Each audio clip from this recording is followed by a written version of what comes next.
My husband left me for my sister, believing she was wealthier, only to come crawling back when he learned I was funding her entire lifestyle. I, 28, female, have been married to my husband, 29, for around 2 years after a year of dating. I work in finance and my husband is a bartender. Things were fairly normal in the first 2 months of our marriage, but then I began to see some concerning signs. My husband was spending more time on his phone than ever before, going out with his buddies from work a lot more than what he used to, and he seemed to be working late a lot. I didn't want to admit it at first, but after a while, it became impossible to ignore all the red flags. I talked about it with my friends as well, and everyone agreed that things were a bit fishy. I was terrified of the possibility of it being real, but it began to seem pretty clear that he was cheating on me. This aligned with some other things I had noticed as well, like him pretty drastically changing how he dressed. The whole time that I've known him, he has been the most laid-back person ever when it comes to clothing, pretty much putting on whatever fits, but I began to see gradual changes in his style. He began to dress much better than I had ever seen him.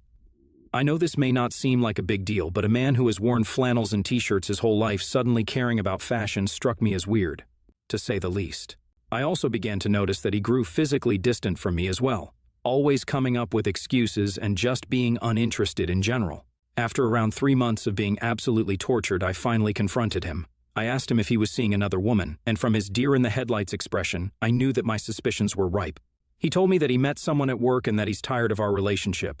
He also told me that he wants a more exciting and luxurious lifestyle, and my 9-to-5 job can't provide us with that. Within 3 days, he had packed his bags and left to stay with her. To say I was hurt would be an understatement, but if I knew back then that this mystery woman was none other than my own sister, things would have been much different. Now let's give some context. My sister, 23, is a social media influencer. She has been at this career for the last year or so and has a decent following, I suppose. But guess what? Even though the influencer life looks great online, it doesn't really pay that well unless you have a huge following. It's not like she doesn't earn anything at all. She does. But it's hardly enough to pay for all the expensive, frivolous things she buys and does, like used designer bags and clothing, makeup, and the likes. She says these are investments, and once she makes it big, she'll be loaded. But for now, she would barely get by without my help. My husband has obviously always known that I have a younger sister, but I guess they started getting a bit too close 6 months ago when she moved to the same city as me. My husband sees her fancy influencer life online, but what he doesn't know is that I pay for almost all of it, starting from a significant part of her rent to the fancy products and treatments she flaunts on social media. I don't exactly know when my sister and husband started their affair, but I guess he saw the glamorous life she pretends to have and decided that it's better than what he had with me. I wouldn't even find out about them if it wasn't for a friend who spotted them at a restaurant. Imagine my shock when I found out my husband's mysterious new girl with a luxurious life was my own sister. So I'm the idiot paying for my husband and his mistress in their dream life? Give me a break. So, I did what any sane person would do in my situation. I showed up at my sister's apartment, an apartment that I am practically paying for in its entirety. My husband was lucky enough not to be there when I showed up, but my sister was there. She was surprised to see me, but before she could say anything, I beelined to her bedroom. Sure enough, I found my husband's bags and clothes. She came running after me, and I asked if she wanted to explain herself. She said that he's happier with her and that they are in love with each other. She proceeded to say that we were never right for each other in the first place. I was honestly speechless. This woman was basically living on my charity, and she stole my husband and had the audacity to try and manipulate me about my own marriage. I told her that I hope that they're very happy together, and that since they're so in love, he wouldn't mind paying for her apartment and all the million other things she needs for her so-called career because I was not paying a cent to her ever again. At that point, she was also worked up and told me I can keep my money and that he doesn't care if she's rich or not. I scoffed and said I hope she's right because that's really not what he had said to me. My sister then proceeded to call me a jealous liar and told me to get out of her apartment. Bold of her saying it's her apartment, considering she can't even pay for it. But I was too furious to care and just left. I knew that her little bubble will burst very soon, and revenge is best served cold anyways. So that happened a month ago. They've been living together, and I have filed for divorce. But guess who showed up at my door this morning? That's right, my soon-to-be ex-husband. I opened the door and almost shut it on his face, but he practically begged me to hear him out. I knew exactly where this conversation was going, though. After all, I hadn't paid a cent to my sister for a month. My husband told me that my sister is driving him insane. She couldn't make rent, and the landlord was furious. He told me that she finally confessed that I was the one paying for her seemingly luxurious life, and that he had made a huge mistake. He then proceeded to say she's the one who seduced him in the first place and that he never wanted to leave me. This was the same man who had told me I'm not exciting enough for him. I laughed in his face and told him to get out of my apartment before I called the police. After some more drama, he finally left. For now, I'm enjoying the sweet taste of payback. I can't wait to see what happens to my sister, though. I'm sure my husband will go back crawling to her again. A lot of people are asking me to drop my sister's social media handles. I know she's an absolutely terrible person, but I don't want to do that. Rest assured that she's paying for her actions. I haven't spoken to her, but I've called her landlord, and he has given her 2 weeks to get her stuff and move out. He didn't know that I was the one who paid for the apartment, and I took the liberty to tell him, so my sister has no way of convincing him to let her stay. My husband keeps trying to reach out to me through texts and calls, but I have just blocked his number at this point. I have told him to reach out to my lawyer if he needs to ask anything about the divorce because that's the only thing left to discuss between the two of us. You can imagine his reaction to that. From a loving wife and comfortable home, he now has basically nothing. I don't know if he and my sister are still together, but knowing my sister, I doubt it will last. I'm sure the moment my sister finds the next exciting man, it will take her no time to dump him. I even think sometimes that the only reason she did this is because she resented me for having a settled and stable life, unlike her, who was jumping from one relationship to the other with no stable source of income. Whatever it is, I don't care anymore. My sister is begging me to forgive her. I guess not living in her beautiful apartment is harder than she thought it would be. As for my husband, she has kicked him out. At least that's what she says. I don't know where he is now. The last time I saw or heard from him was when he showed up at my door begging for forgiveness. They've conveniently decided to put the blame on each other, my sister saying he's the one who initiated everything. And it all happened so fast, she couldn't think it through. She says losing her apartment and all her fancy things will ruin her career and begged me to help her out. I honestly feel no pity for her. She made the call to backstab me with my own husband and simply put, I just don't care who started things. They're both equally to blame. I told the same to my sister, who freaked out and said that I'll be the one to blame if she loses everything she has. I'm still as angry as I was, but I'm confused. Aitia for abandoning my sister? It has been 2 months since I last spoke to my sister. I randomly checked her social media out of curiosity and found out that she has moved back to her hometown. I called up my mother, and she told me that my sister moved in with them a while ago and begged them not to tell me. What a fantastic fall from grace. It's a small Midwestern town, so let's just say it won't be easy for her to live the picture-perfect high-end influencer life from back home.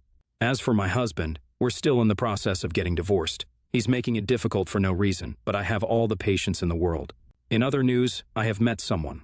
It's still nothing, and we've only been on 2 dates, but I have a good feeling about this. Wish me luck. It doesn't even need to be said, but NTAOP. I don't know what bubbles your sister and husband had been living in their whole life. In fact, I think you were being way too generous by paying for your sister's frivolities in the first place. I know I wouldn't. Your gold-digging prophetic husband got what he deserved, and so did your sister.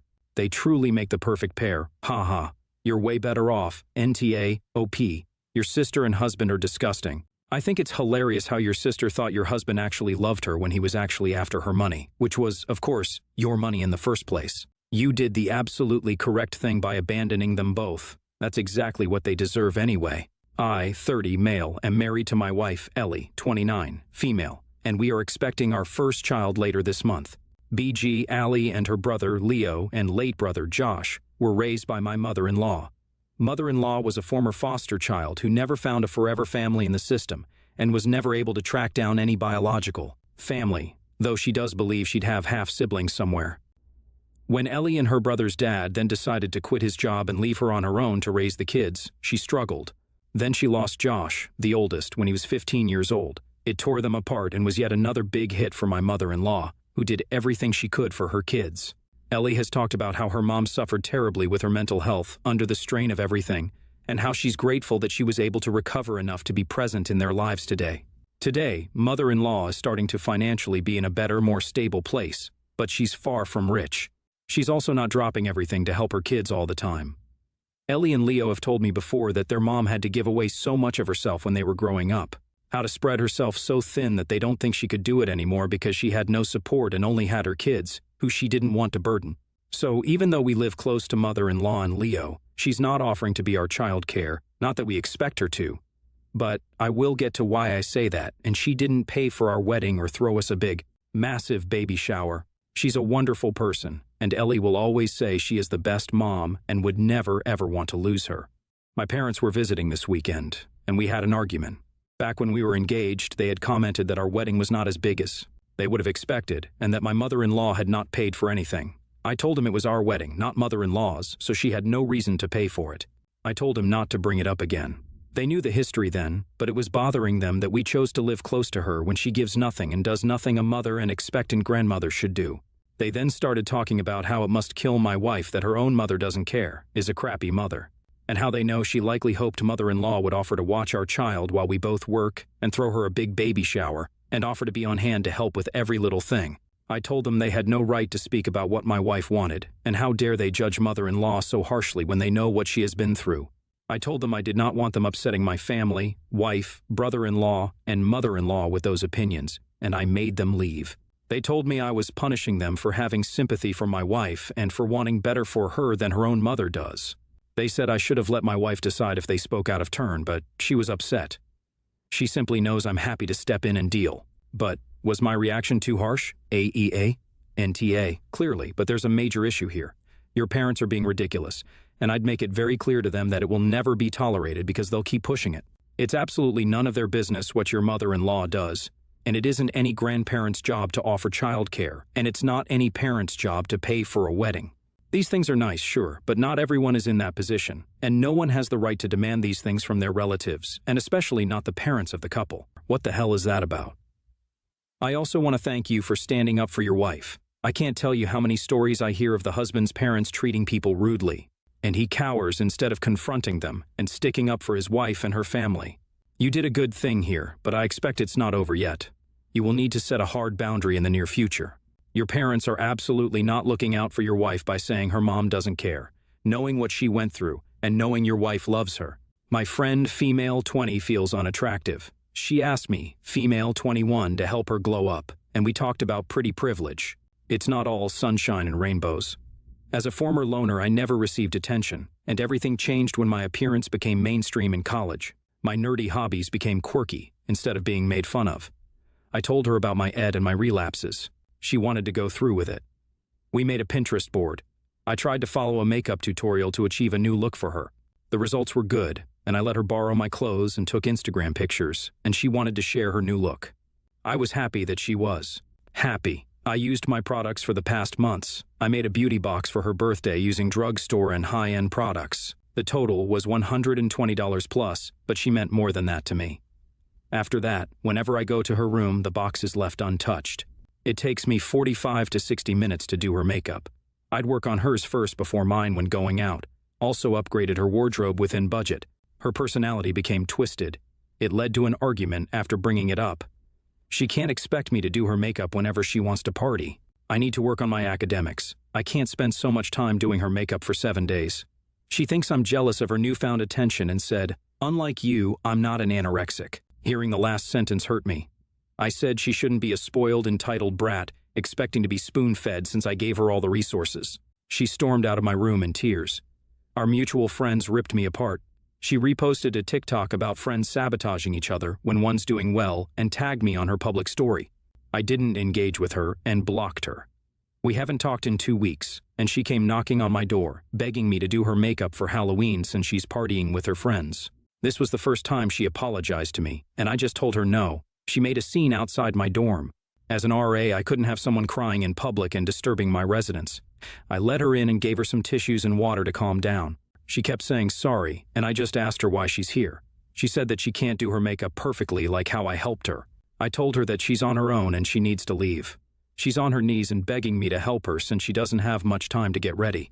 I told her to stop and that I'm sick, so I want to lay in bed for the night. She wouldn't stop screaming, so I told her to stop unless she'd like me to call university police. She said I was abusing my power and that she would report me.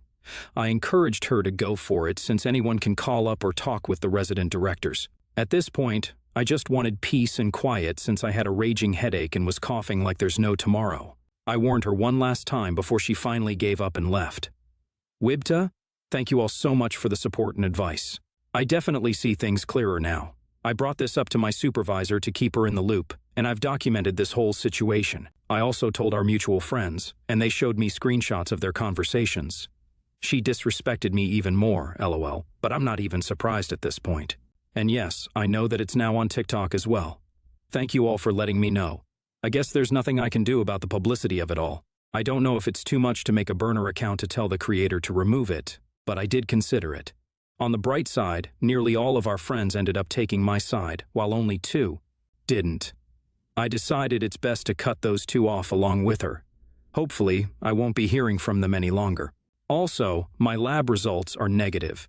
I think it might have been frat flu or something, but I did get my boosters a couple of weeks ago. I guess my immune system is just not up to par, especially with the changing weather. I appreciate everyone's concern. Losing a friend honestly hurts more than losing a romantic partner. It's a different type of pain, but I'll get over it eventually. NTA pretty toxic. Keep your distance from her.